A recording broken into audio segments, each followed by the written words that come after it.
Thanks for downloading this episode from Teachers Talk Radio. You can find the full schedule and listen back to all our shows at ttradio.org. Enjoy the podcast. It's time for a fresh start to language learning. Pearson EdXL's new student-centred French, German and Spanish 2024 GCSEs cater to the needs of all learners, regardless of their background, ability or reason for studying. Rooted in learned language knowledge, their assessments are transparent and accessible, allowing all students to showcase their language skills. Through inclusive and relatable content, the new Pearson EdXL MFL GCSEs build a shared cultural capital that helps students develop an understanding of and appreciation for the wider world. Find out more at go.pearson.com/MFL GCSE 24. Good evening, everybody. Welcome to Teachers Talk Radio once again for the late show, and a really interesting topic tonight about teaching from start to finish, the job application process, the interview process, and basically getting a teaching job, and how potentially archaic or not, depending on your point of view, the whole system is. And this sort of show tonight was inspired by a tweet of mine about a week ago, maybe, where I sort of just said what I thought, really, and I gave a couple of examples. So we talked a little bit about the fact that a job application form has to be downloaded from each school website and then filled in, and then often it's still like a downloadable Word document. And you have to go on there, you download the Word document, you check it's the right format. I remember one I did maybe a year or two ago. It was still in like the Word 95 format. So I had to convert it to like Word 2000s because it was still, they hadn't touched it since 1995. You see what I'm saying? It was a Word 1995 teaching application form on the school website. And one of the things I tweeted like the other week was some of the questions on the forums are still things that probably break the law. You know, things like how old are you, or things like things about maternity covers and paternity leave and all this sort of stuff that probably like most companies outside of teaching, even in the public sector, even the NHS, even like other organizations in the public sector probably have cleaner and easier application processes than teaching. And then obviously tonight I want to also discuss like the internet. I was going to say the internet process. I mean the interview process, which again, you know, when you consider now, particularly now post-COVID, the number of jobs where you can apply on one click, and then so imagine like LinkedIn, you know, you apply in one click and then following that the interview is like an hour. You know, in teaching it's still a full day, sometimes 2 days, sometimes even 3 days for more senior roles. Now, yes, in some industries and areas this probably still happens, but you know, when you consider that you've got like people who have just passed their first year of teaching, you know, their ECTs, their, you know, PGC students, and it really is like an episode of The Apprentice to get a job still in teaching. And when you imagine that teaching has unprecedented numbers of teachers leaving, and when you sort of see the stats of thousands of jobs still available, like only sort of a few weeks ago, there was still like 4,000 or 5,000 jobs on TES. When you see that, and then you match it up with the way in which the job hunting and getting process is in teaching, it's just worlds apart. It should be much easier, much more streamlined, in my opinion. But that's the whole point of tonight's show, really, to discuss the process, discuss different people's experiences of the process. I've got some wonderful guests joining me tonight. I've got Simone, who I'll say hello to in a minute. I've got Mikey and I've got Lee, and I'll be talking to each of those three during the course of the next sort of 55 minutes, an hour. And of course, you potentially, if you want to call into this and actually have your say, and maybe you want to talk about your experiences of applying for jobs, maybe not even in education, but maybe you want to compare your experience of applying for a job outside of education to the experiences of teachers inside education trying to get a job. That's what we're going to be looking at tonight, is the experiences we've had, the changes that we think could be made at each step of the process to make it a bit better and a bit easier. Perhaps we can talk about our horror stories as well, and so on. I've had maybe 9-10 jobs now in teaching, and in addition to that, I've had lots and lots of interview experiences, all of them very different. So I'll hopefully also share some of my experiences and insights in that sense as well. Just before we crack on with getting into the topic tonight, massive shout out to our sponsor on the show tonight. That's Pearson MFL. If you're interested in checking out their new suite of MFL qualifications, which are due out now, then you can go and visit go.pearson.com/MFL, and you can find out more about the qualifications in French, Spanish, and German that they have. And they've basically redesigned them so they're more student focused. And you can check them all out on the website. So I'll talk more about that later on in the show, but well worth checking out, even if you're not an MFL teacher, but you're just interested in the way in which qualifications are being built now. Simone, I'll say hi to you first. Are you there? Hello, Tom. Hello. Thanks for asking me to come and speak tonight. It's absolutely wonderful because I followed you for a long time on social media. So I was really happy when you said, yeah, I'll come on and talk about that. Do you want to tell everybody a little bit about you, your background, what you're doing now, and so on? Sure, I'm currently a 2IC in science at a really lovely school. It's a Catholic school, but non-selective, down in Kent. I've been a teacher for 15 years, and this is only my second school, and I've been there 8 years. Wow. Okay. And how many years in total teaching up to now? Well, 15 years in schools. I did do some lecturing at university a few years ago as well. Well, did you see what I said the other week, that anyone who does more than 5 years should get a medal? So you should have 3 medals. Yeah. And in like 20 years' time, you should be able to take them on the Antiques Roadshow and have them valued at like £50,000 because hardly anybody's got 3. I know. So I should ask you, I mean, a lot of people have said, like fairly recently, that this was a really challenging year. And you've obviously been teaching 15 years. So how have you found this year and the last year or two? I do think this has been one of the hardest. The only other year that I can think of that's been as challenging is when I was exclusively teaching from home, which I didn't enjoy at all. So when I was remote teaching because of COVID, this is the hardest year. Yeah, this is the Sorry? hardest year. Well, first of all, apart from COVID. Enjoy that? Oh, I was not destined to be sitting on my own in a room, talking at a computer screen and hoping that people were there. It's not really my style. With the no perks to it? Because I'll be honest, when I did it, I enjoyed, like, I agree with you, like you miss a heck of a lot of the interaction and the whole source code of teaching sort of goes out the window a little bit. But I did enjoy the flexibility of it. I enjoyed, like, it did cut out a lot of like the sort of wasted time that you get in a school day, even the time like moving between classrooms, or like the stressy bits of like setting everything up, and like the noise between, like it cut out a lot of like the stressy bits. But I didn't get as much out of the teaching, of course.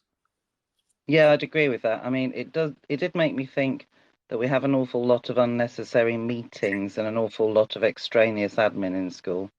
Yeah.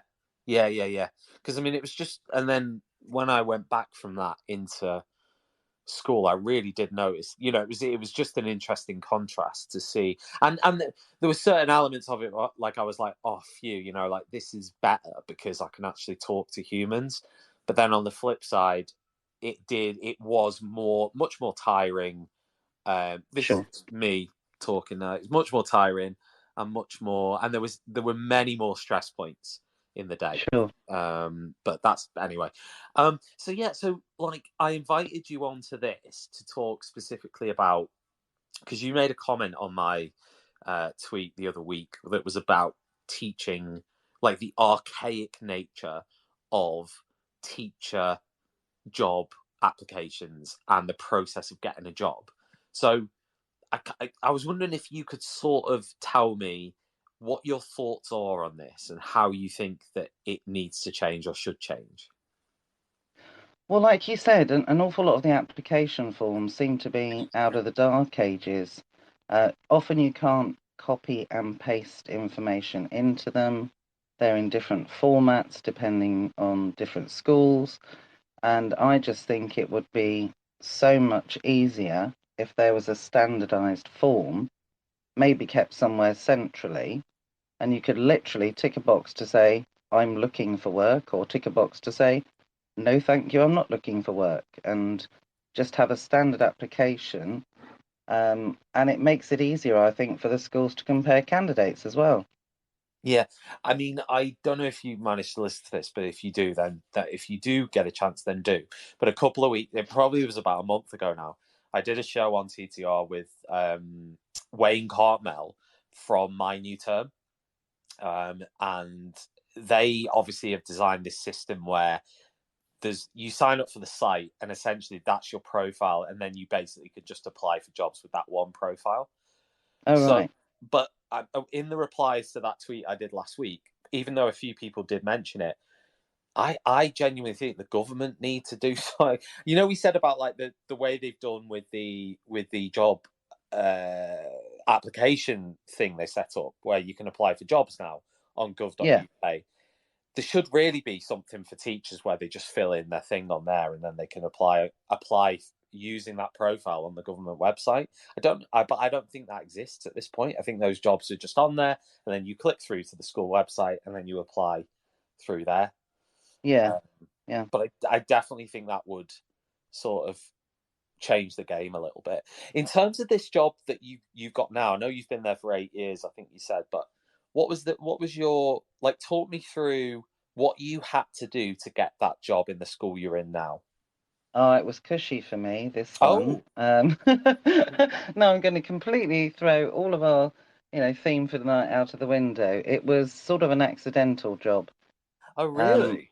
Okay. I was unhappy at my previous school, and I joined an agency, and I threw my hands in the air. I said, I would like, please, one of the nice grammar schools in the area. One of the issues at my previous school was appalling behaviour Yeah. that was very stressful to deal with. So I said to the agency, just put grammar school jobs my way, please. I'm not interested in anything else. Yeah.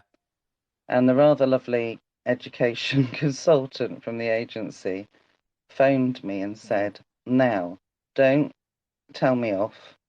Yeah. I'd like you to look at this school. It's not a grammar school, but just go and have a look. Yeah. Yeah. And I said, no, I'm not interested. Yeah. I'm really not interested. I didn't want to go frying pan into fire. So she said, well, just phone the HOD and talk to her. She's lovely. So I did that, and that led on to an invitation to come and look at the school.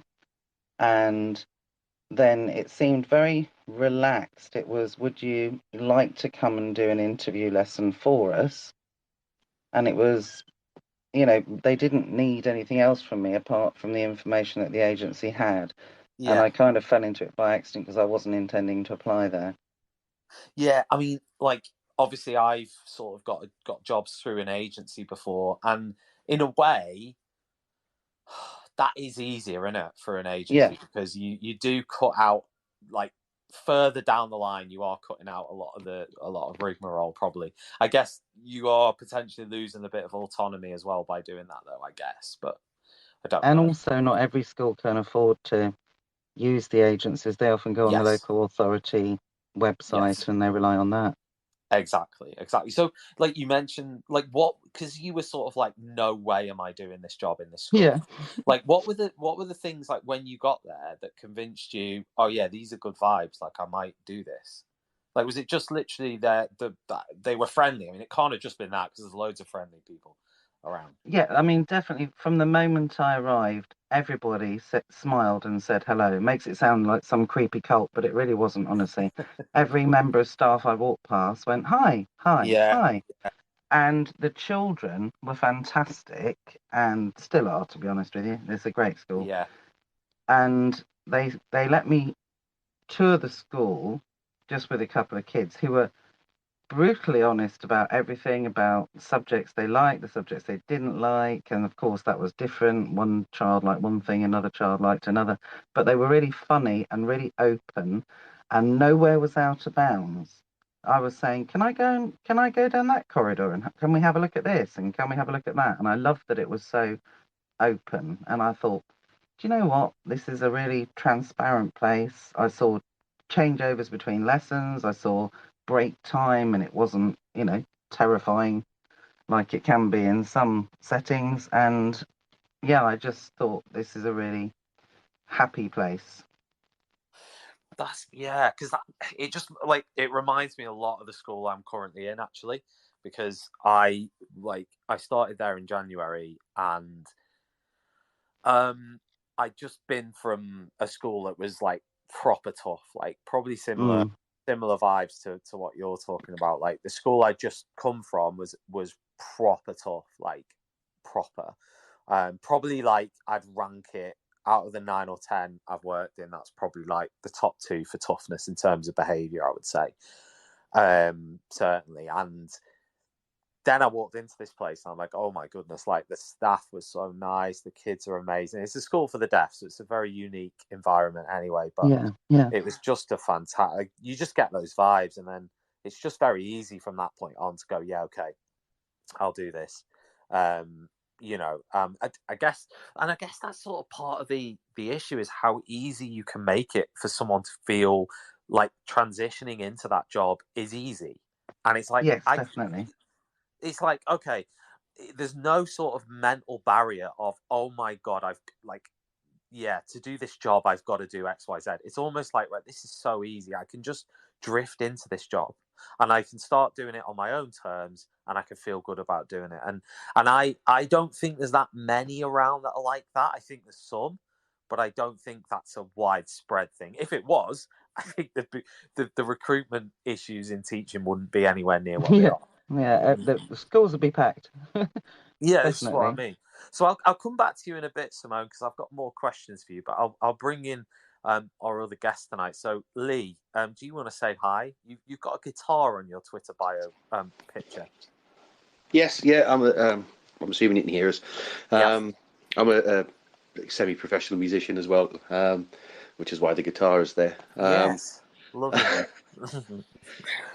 Don't worry, I won't ask you for a song. Do you want to tell us your sort of like education/teaching background role? Yeah. I mean, I've worked in education this year this is about 20 years, 22 years, something like that this year. I started off in support roles. I was a learning mentor, and I've been, sixth form support and deputy heads of sixth form pastoral support and all that sort of stuff. Went into teaching as an English teacher about 11 or 12 years ago.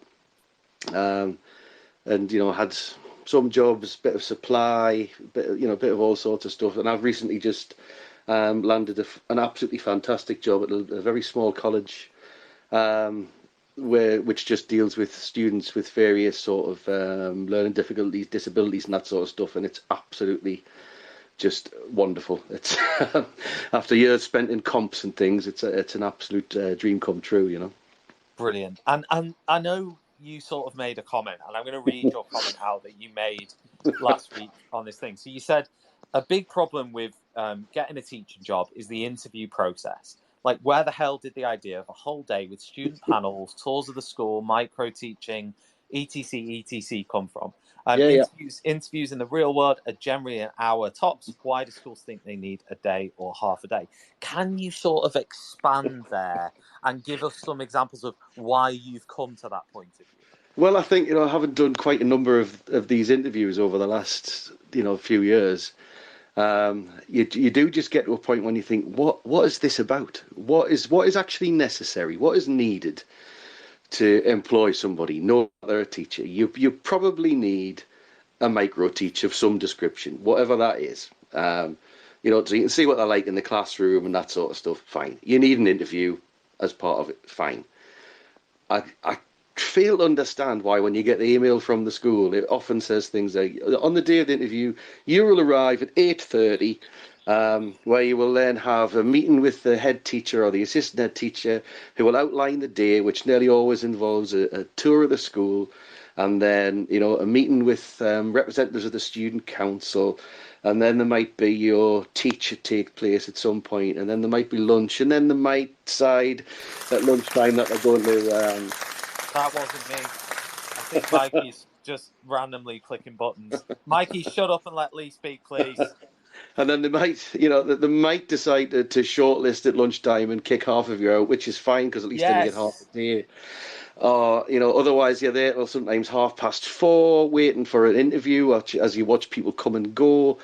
And, it's a whole day. And this doesn't include, the time that you've had to spend before that, where they will say, we want a 15-minute lesson on whatever topic it is, which you'll deliver to this set of students. So you're then spending hours putting a lesson together with a lesson plan that, incredibly detailed in a way you wouldn't normally necessarily bother for something like that.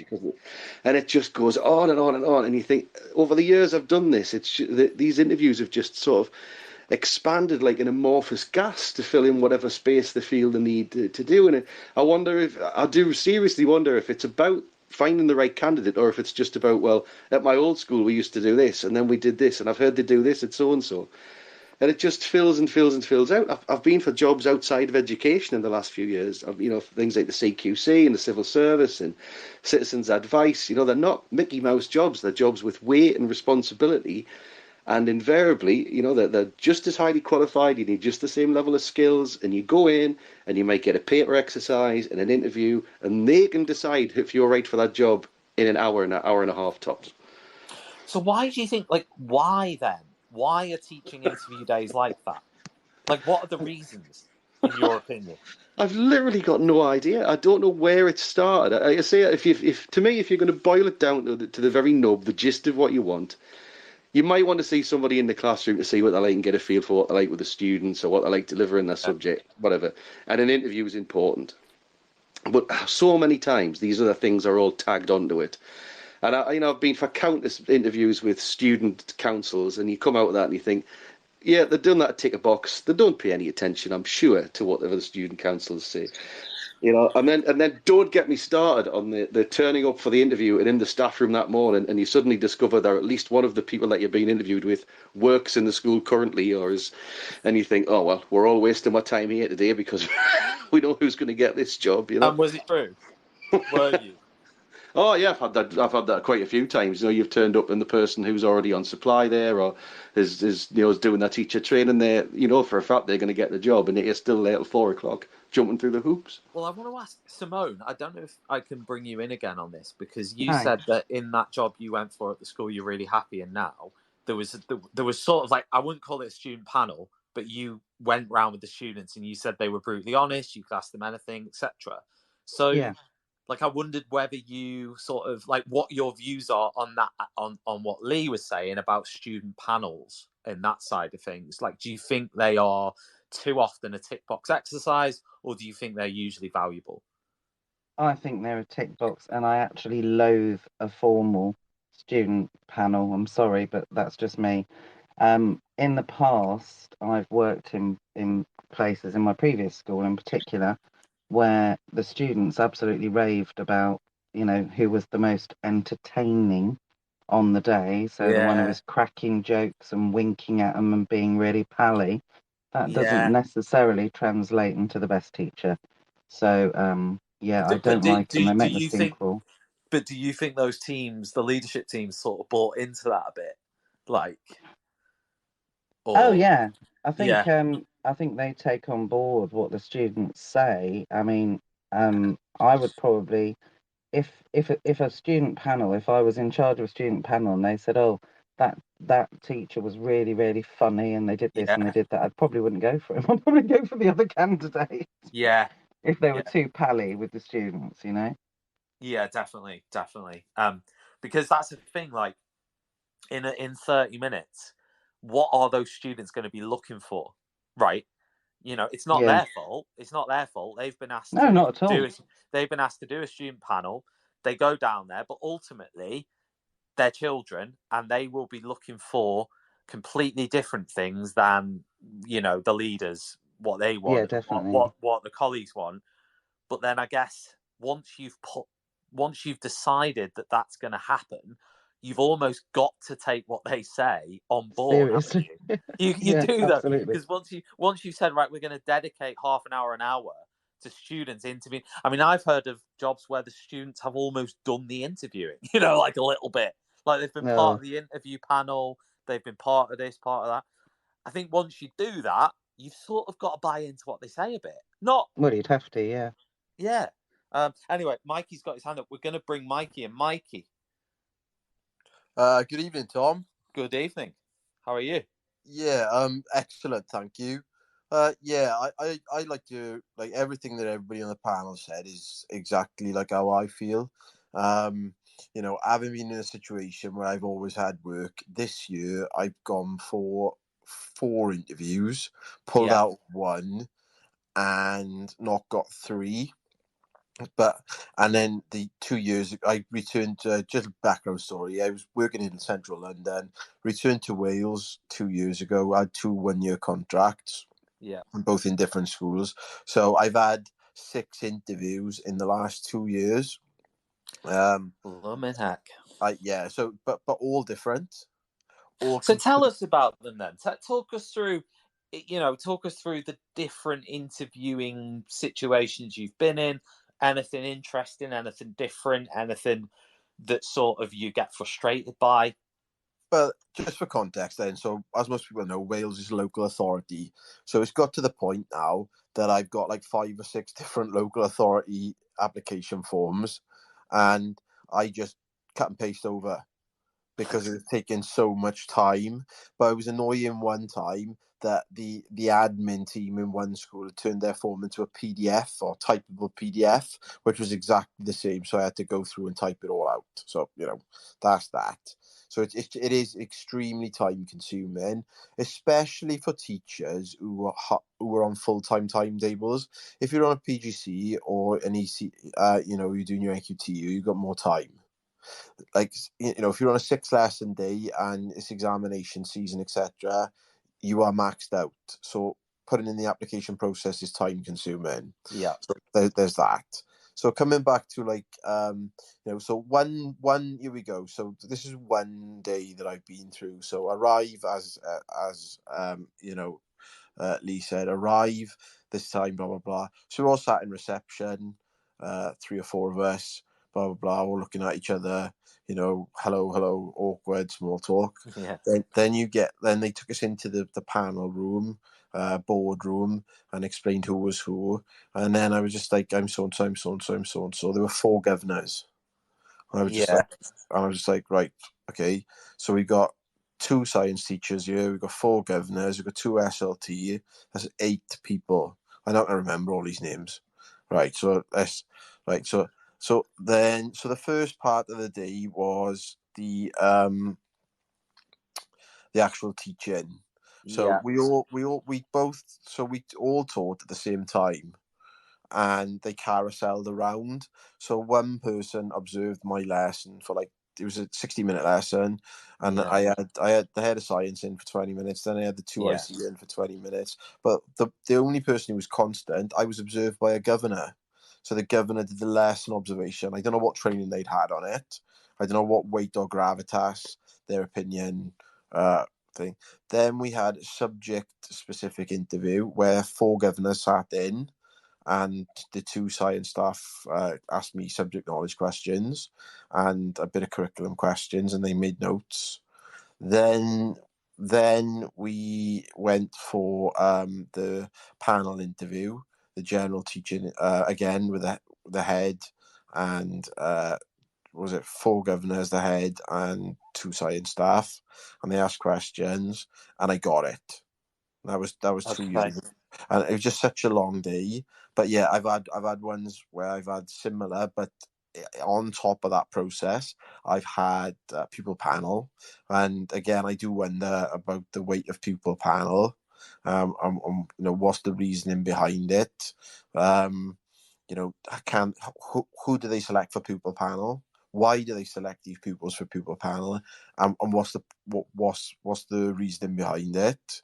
Then recently, I had one where we all arrived, and English were being interviewed on the same day as science. So there were 8 candidates, and we were all kept in like a little enclosure.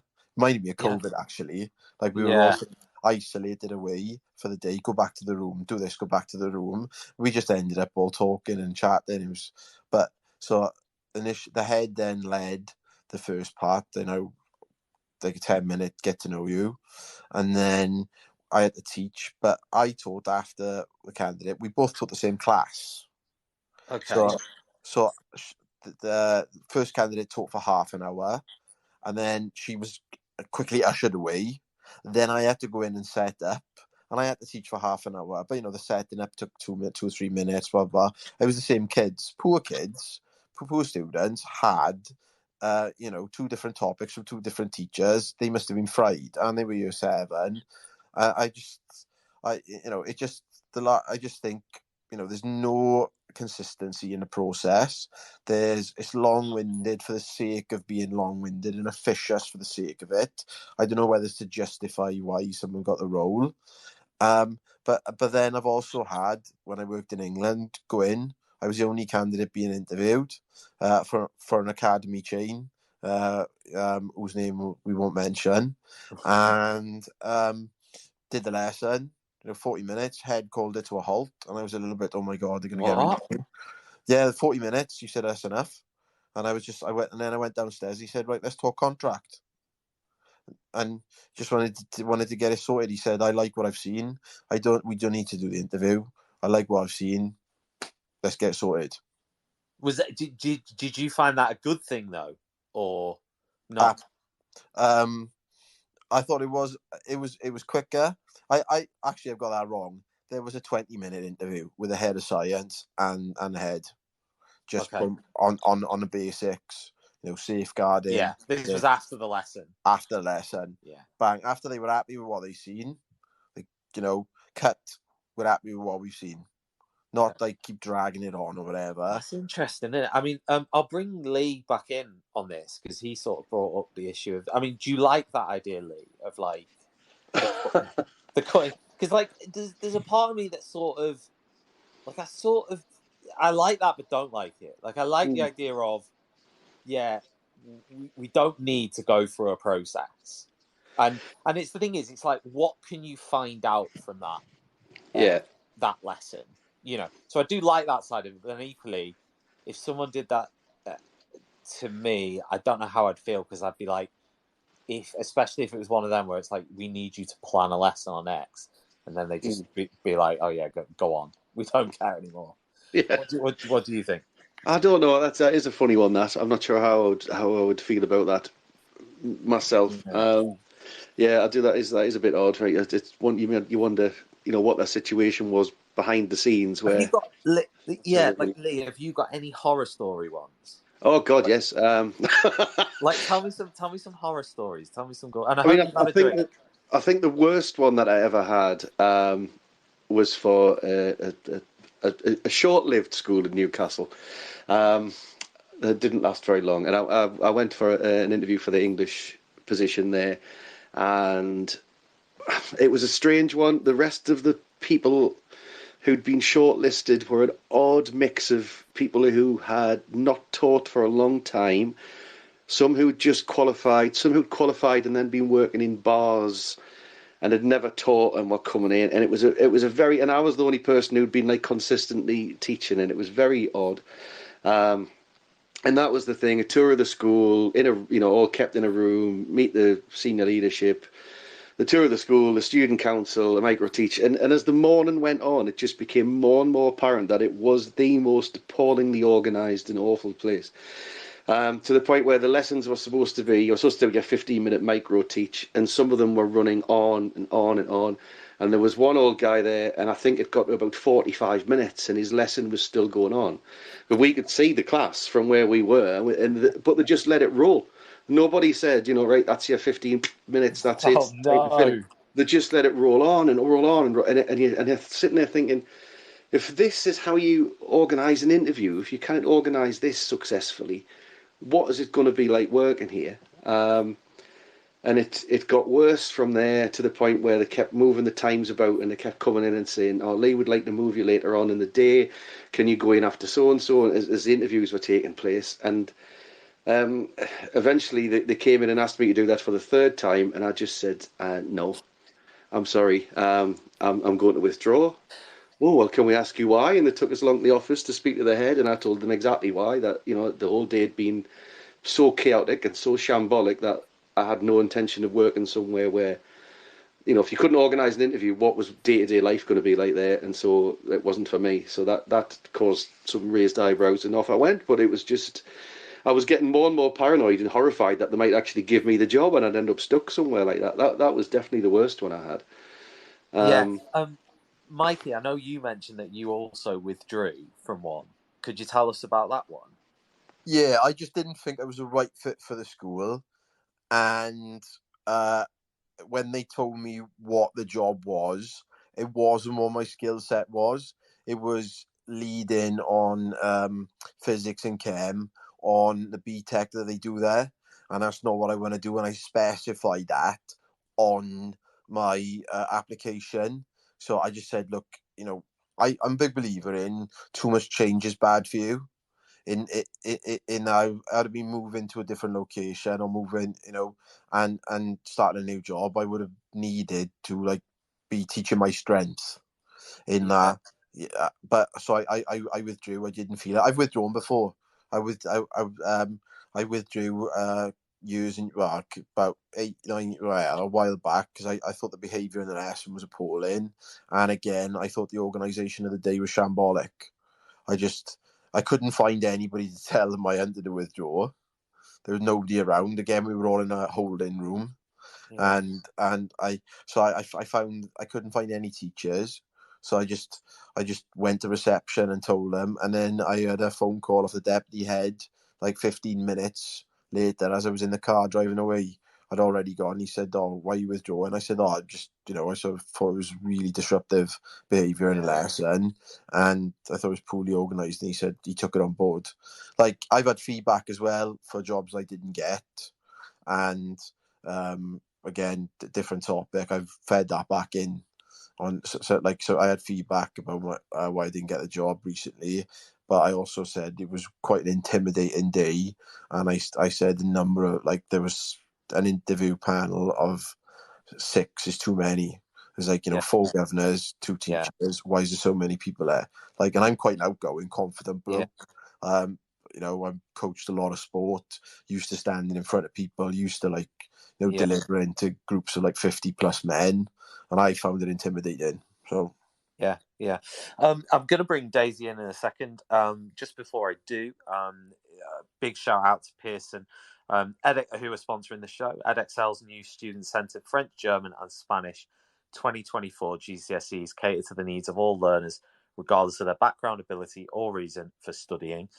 All the new qualifications are rooted in learned language knowledge. Their assessments are transparent, accessible, and they allow all students to showcase their language skills through inclusive and relatable content. If you're interested in finding out more about the new suite of qualifications from Pearson, you can visit them at go.pearson.com/MFL.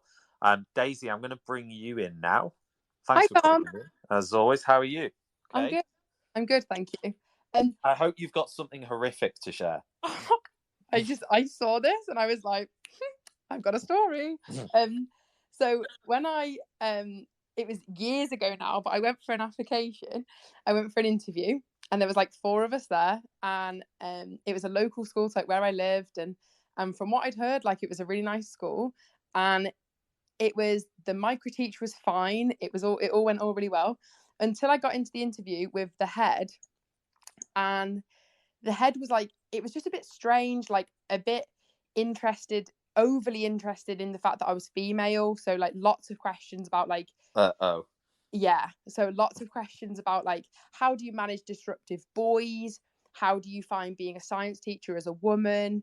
It's not very usual to have an A-level chemistry teacher that's a woman, which I just thought was bizarre. Like, he described me as a unicorn at one point because young female chemistry teachers are so hard to find.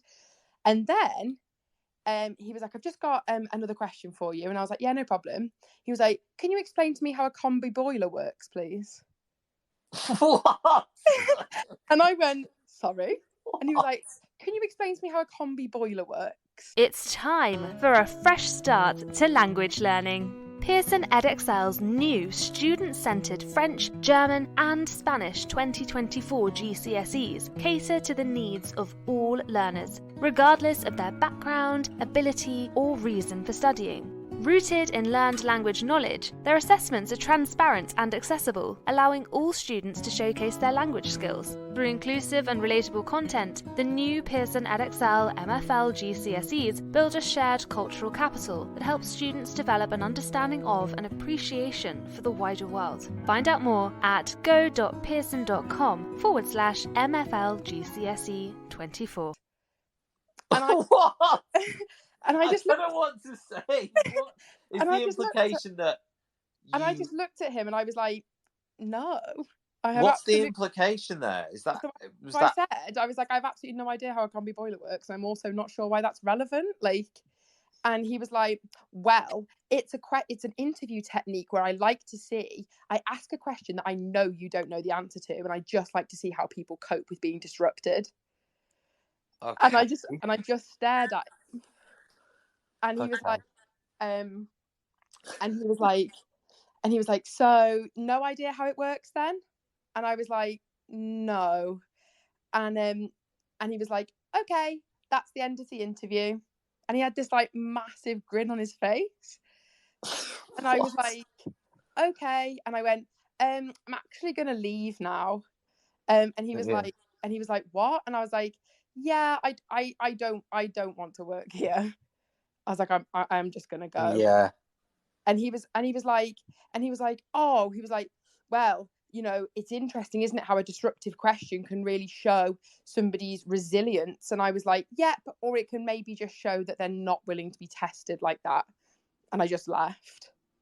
Do you know what? That is mad. Like, Simone, I don't know if you're listening to this, but I am. Do you know how a combi boiler works? It was just as well I had my mic muted because I just sort of went Pah! when I heard that question. I couldn't believe it. What a weirdo! It was as if he was like, obviously, like when he said, "Oh, I like to ask a really difficult question and sort of try and throw you off," but I think it was the combination of the fact that he'd been so driven about the fact that I was female. Yeah. And then asked me about a combi boiler.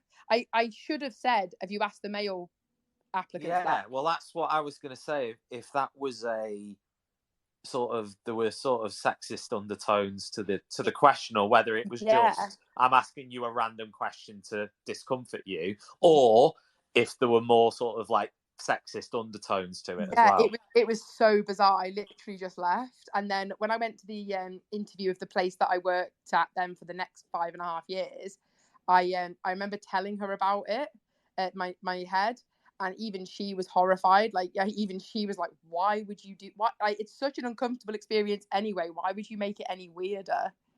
Like, But I wanted to add as well that I teach internationally now, obviously, and this year I've been interviewing for science teachers, and it's such a different experience internationally, because essentially you have 2 interviews. They're about half an hour each. The first one's with the head of school, so the head of senior, and that's just more like a personality interview, just seeing how you are, like, especially with Saudi Arabia, it's just checking that they understand the connotations of applying for somewhere in Saudi and things like that. And then the second one is with me and my line manager. And that's where we sort of look at the CV. We ask questions about their teaching, and we ask questions about potentially if there's anything interesting in the CV, anything pedagogic, I don't know how you say it, pedagogic, and things like that. And we ask about, like, you know, if I came into your class, what would I expect to see and stuff. And it is really interesting because people, like, we've had some really great interviews where people have been clearly much more relaxed, and so you get quite a good sort of, you can actually have a good chat with them about their teaching and about what they enjoy and things like that. But I have to say, on the flip side, I have worked this year with some people that would not have made it 10 minutes in a British interview. Like, it does unfortunately allow some interesting characters. Well, having worked internationally myself, yeah, and also been involved in interviewing people in one of those schools for different roles, actually, and being part of that process, it's interesting what we're saying about, like, the rigmarole and the archaic nature of the UK job application system, which in my opinion is mostly true. But on the flip side, you can't argue that it's overly rigorous. Like, it's ridiculously over the top in many cases. But then internationally, it's almost like you sometimes go the other way, where, well, number one, you can't often get them there physically. And sometimes you can get someone who just has, it's like what Simone was saying earlier about having the gift of the gab and being entertaining and being funny, but actually that can come across okay on a Zoom call. And it's very difficult to see through bluster over sort of in that sort of situation. So therefore, the international circuit does become much more Wild Wild West. Like, definitely. It's much more Wild Wild West, even qualifications wise. You know, one of the schools I taught in internationally, I think that, and now obviously, you know, I'd arrived into that school, and probably 80 to 90% weren't qualified teachers. Even, and I don't just mean they've got teaching experience and then they've then got this job. No, I mean this was their first job and they're not qualified teachers. So that is where you get that sort of different element to it. Yeah, for sure. Like, so one of the things that, like, happened this year was there was this guy and he was interviewing for us, and I just got this really bad feeling, like, and I said to my line manager, I was like, he is somebody who talks a good game, but I really don't believe, you know, I just don't believe him. Like, there's just something about it that isn't, you know, I need to see him in a classroom. Like, I'd need to see him with students, because it's just so, it felt like too scripted. So it's like what you said, like, sometimes people, if there's not that face-to-face teaching session, or, like you say, a student panel, which, to be fair, I don't love student panels, because they often do schools do pick certain students for that, and then it can be, you know, it's very artificial. But without that, you are left to have to make, it's a serious professional judgment call, isn't it? It's you having to make that decision based off of a Zoom call. And like you say, people can just blag it. They really can. Like, and especially in the international world with references and things like that, it can just be a bit, you really are sort of, you know, gambling on it, essentially. But I absolutely agree. The current system we have in the UK, it's so archaic, it's so wild. In no other profession do you have to take a full day to, you know, I get it for a head teacher role, even deputy heads, designate, you know, if you're applying for a safeguarding lead role, I get it that has to be really vigorous. But does it have, you know, for a classroom teacher, is a full day really necessary? And also, just my final thing, why does it have to be like the Hunger Games? Why are we all sat in a room together? Why is it so tense and weird? Like, it really does feel like you've been dropped into the arena of the Hunger Games, and you've got to fight for your life in that room. Like, it's horrible. Mikey, go on. You got your hand up. I was gonna say, like that. That's completely my my feelings too. I forgot what I was going to say now, but yeah, Hunger Games. Like we're all in the room. Well, you've been through lots of episodes of the Hunger Games because you said you've been for 6 jobs or something. So in the last sort of 2 years. Yeah. But completely agree. Like I just don't understand why. Like, and look, working in different industries. Like I came into teaching as a mature student. Like it's just so different and a lot more relaxed. And I don't know why the profession doesn't take this on board. Like why aren't they seeking feedback? Why aren't they looking to why have we got so many job vacancies? What candidates think about it? Why aren't they interested?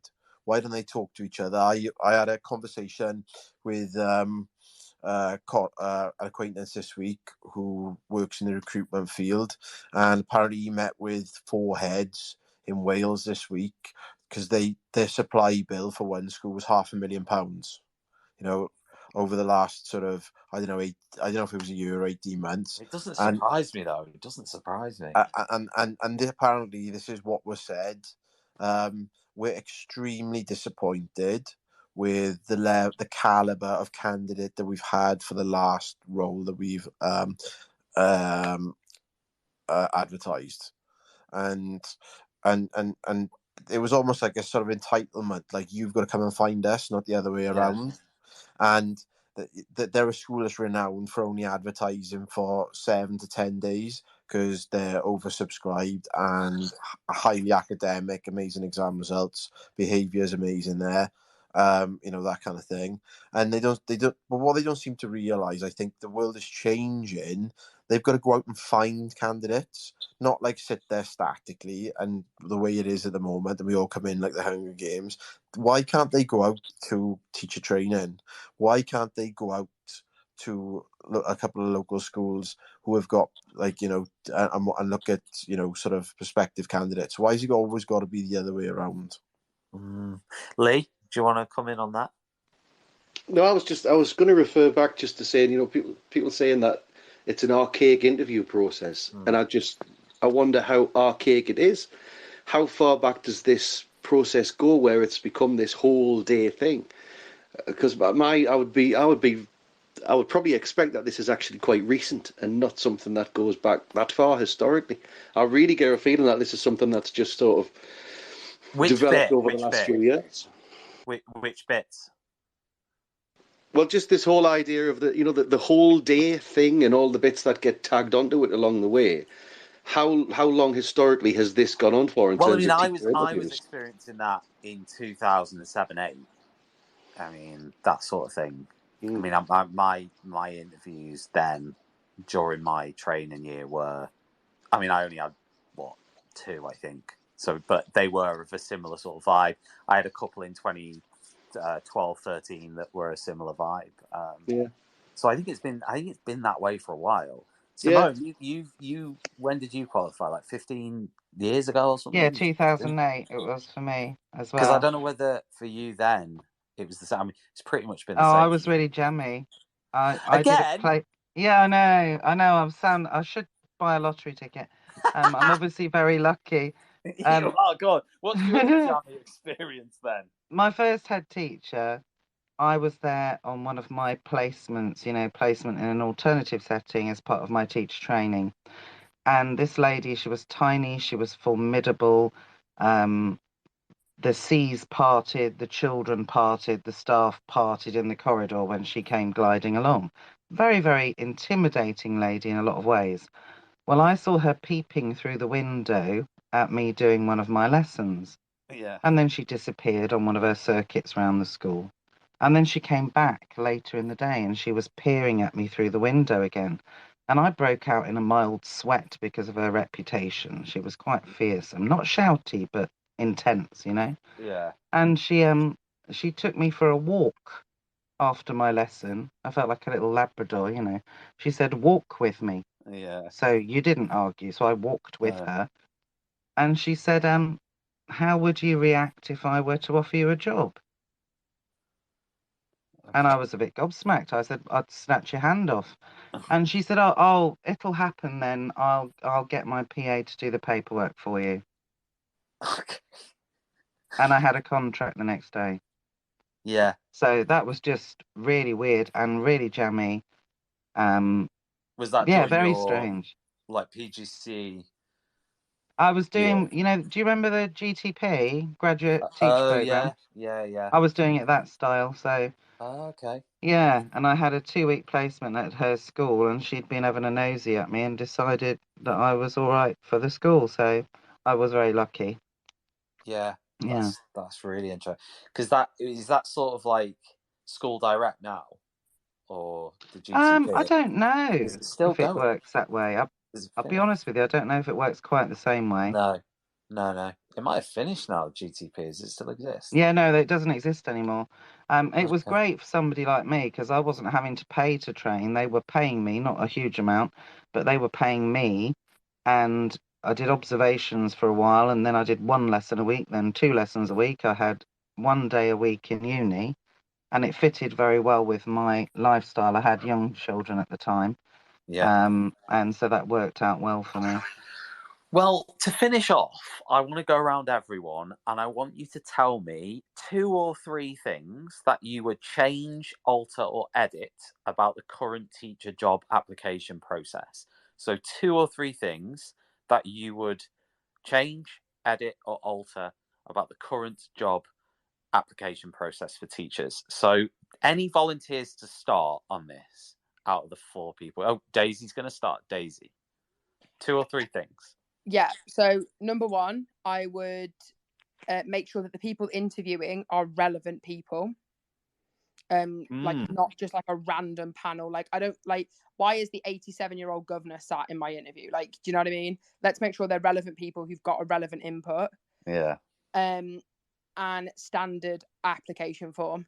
If you are applying to a state-run school, there should be a single standard application form. It may vary across borders, so England, Scotland, Wales, but for the it should just be a standard form. And finally, all day is wild. If it really should be max a couple of hours, even if the interview processes take all day, each person should only have to be in there for a couple of hours, and then it should move on from there. Brilliant. Perfect. Does anyone want to go next? 2 or 3 things you'd edit. Simone is going to go next. Hi, yeah, I agree with everything that Daisy was saying. I also think that when they hold interviews, they should inform the candidates the same day. Don't drag it out. Don't mess people about. And also, if a candidate has given you a whole day of their time, have the courtesy to give them some feedback as to why they were not suitable. Yeah, absolutely. I mean, I've seen that a lot actually online fairly recently. People saying, went for a job, didn't get it, and got literally nothing other than... In fact, some of them got nothing. They didn't even get an automated email. I mean, that's bad, isn't it? I mean... Yeah, I didn't get informed about an internal job that I applied for at my old school. I only knew I hadn't got it when I met the person who got the job. They came round with her to shake hands with us all and say hi. Yeah, that's mad. That's just That mad, is mad, in my yeah. opinion. Right, Lee is next. Lee. Yeah, I agree with everything that's been said so far. It needs to be truncated. It needs to be more focused. It needs to be more time effective for everybody involved, I think. Certainly, as Simone has just said about the letting people know if they've got the role or not. I've had experiences where I've waited 2, 3, 4 days, to find out whether or not I've been successful, and it's horrible. And the other thing, as you were just saying, is the feedback. The times when I have requested feedback or received feedback, it has 9 times out of 10, it has been very much lip service. Something that very much seems like there's not really much thought into it. It's something that's, well, we'll say they've given them some feedback, we'll tell them this, and this, and it's not really been meaningful at all, so that would need to be done. It does need to be, if you're going to get feedback, then it needs to be constructive and it needs to be meaningful, is the other thing. Yeah, no, it makes perfect sense. Mikey, I don't know whether you want to you are our final contributor on this. Everything's really been said, hasn't it? Everybody says exactly what it's been a lot of good points. Yeah, and I like to echo the feedback point. I've had some real wishy-washy feedback.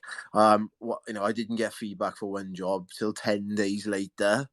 It's just, I'm not But swearing. that's sort of, like, some people do have to hassle for feedback, and that's wrong. Like, I'm really proud of myself that I haven't sworn tonight, and I almost did then.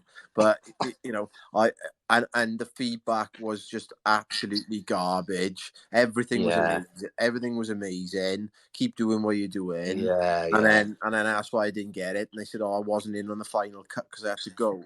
And they should just be honest and say we couldn't differentiate between the candidates, so we had to pick one. I mean, that it's better to just be honest. 100%. There's nothing wrong with honesty, saying we couldn't differentiate between the candidates, and we went for the one that we thought would fit the culture or the character of the department best, because everybody has a role to play in the world, and if they've already got a 43-year-old Welsh guy who loves his rugby and is a biology specialist, it's not going to work, is it? And they just need to be more transparent and open. But if there is a flaw in your delivery, or if you are unknowledgeable in an area, they should be able to point you to how you can improve. This, there was an issue in the starter, or there was this, and this is the text, or this is the video, or whatever. This is the recommended way to go, so you can improve. Spot on. Listen, that's it. I just want to say a massive thanks to Simone, Lee, and Mikey for coming on and sharing such valuable insights in the world of teaching job applications. If you're just joining us now, then if you want to listen back to this, it's available via Twitter Spaces, and to just click play on the recording. It'll be available there to listen to. It'll just sit on our Twitter page. And obviously a massive thanks to everyone who's been here all the way through. So Nat, a big thanks to you, because I know you've listened to everything. VAR, thanks very much, VAR, for listening. Paul's been in and out, so thank you, Paul, as well. And Will has been here pretty much all the way through. So massive thanks. And everyone who's dropped in and out, thanks to you too. We'll be back on TTR, I think, tomorrow. We've got shows tomorrow. Yes, we have. We have a show tomorrow at 7:30 p.m. So if you're interested, please come along to that over on Twitter Spaces as normal. That one is with John B. It'll be on at 7:30 tomorrow evening. So yeah, do tune in. It's been great to chat, and I will be back next Monday. Cheers, everyone. Bye. You've been listening to Teachers Talk Radio. Tune in live and listen back at ttradio.org. We look forward to hearing from you next time on Teachers Talk Radio.